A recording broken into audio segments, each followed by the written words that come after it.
For decades, a dark shadow hung over Long Island. It was this ghost story that was all too real, a series of unsolved murders that left a trail of questions that just went cold. Families waited, mostly in silence. But that silence, it's about to be broken. A really stunning development is about to close one of the most haunting chapters in American true crime, and believe me, the story is far from over. And that's the question, right? The one that kept investigators and probably a lot of you up at night.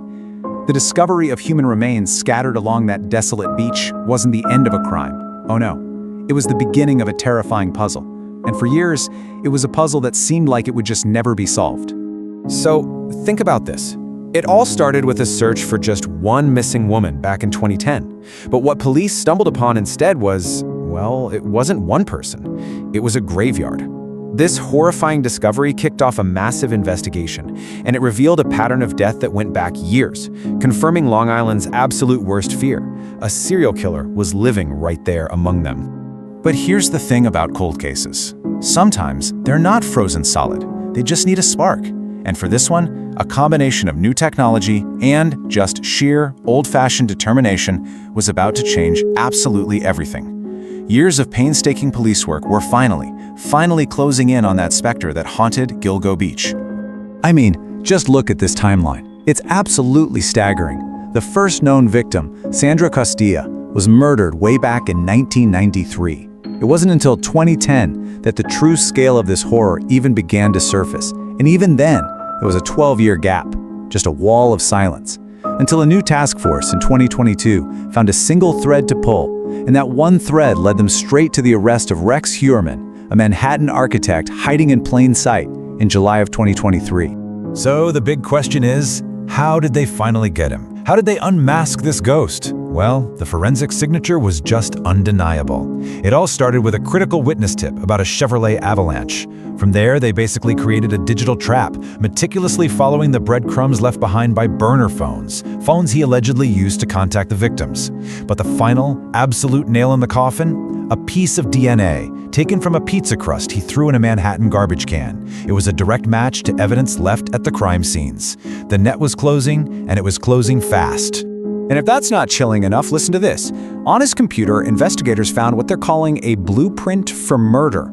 It methodically laid out his whole process, with columns for problems he had to overcome, things like DNA, tire marks, bloodstains, and then the supplies he would need. This wasn't some chaotic act. This was a cold, calculated methodology.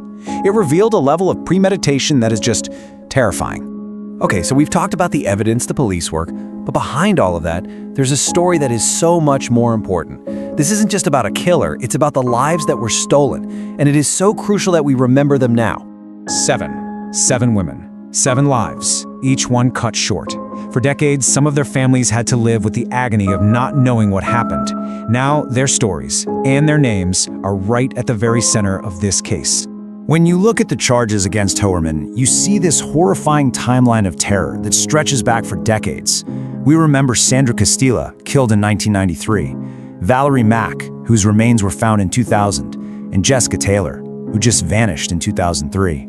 And the list, tragically, goes on. Maureen Brainerd Barnes, who disappeared in 2007, Melissa Bartholomew, reported missing in 2009. These women, along with 2 others, would become known as the Gilgo Four, that initial cluster of victims whose discovery really ignited this whole massive investigation. And that brings us to Megan Waterman and Amber Lynn Costello, both of whom vanished in 2010. And it's so important to remember, it was the search for one of these women that blew this entire nightmare wide open. Now, after his arrest, Heuermann was absolutely defiant. He pleaded not guilty to everything. It looked like we were headed for this huge, drawn-out trial. But then, in a move that honestly shocked everyone following this case, the whole story just flipped on its head. So, back in July 2023, it was a hard not guilty. But now, well, sources inside the case are saying something totally different. Heuermann is now expected to change his plea and admit to all 7 murders. This just changes the entire legal landscape. And it's not just a rumor. There's a date on the calendar, April 8th, 2026. That's when Rex Heuermann is scheduled to walk into court, where he is expected to formally change his plea.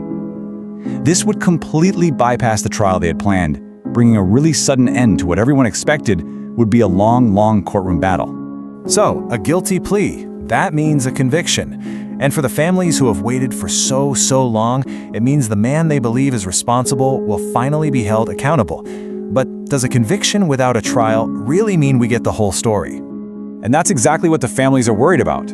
Listen to this powerful statement from the attorney for Valerie Mack's son. He says, "If the full facts do not come out, make no mistake, we are going to pursue this. It's not over." A plea deal avoids a trial, and a trial is where all the facts get laid bare for everyone to see. For many of these families, a confession is not the same thing as the truth, and their fight for every last detail, that's not over. So here we are, on the verge of what looks like a legal end to the Gilgo Beach saga, a guilty plea that closes the case file.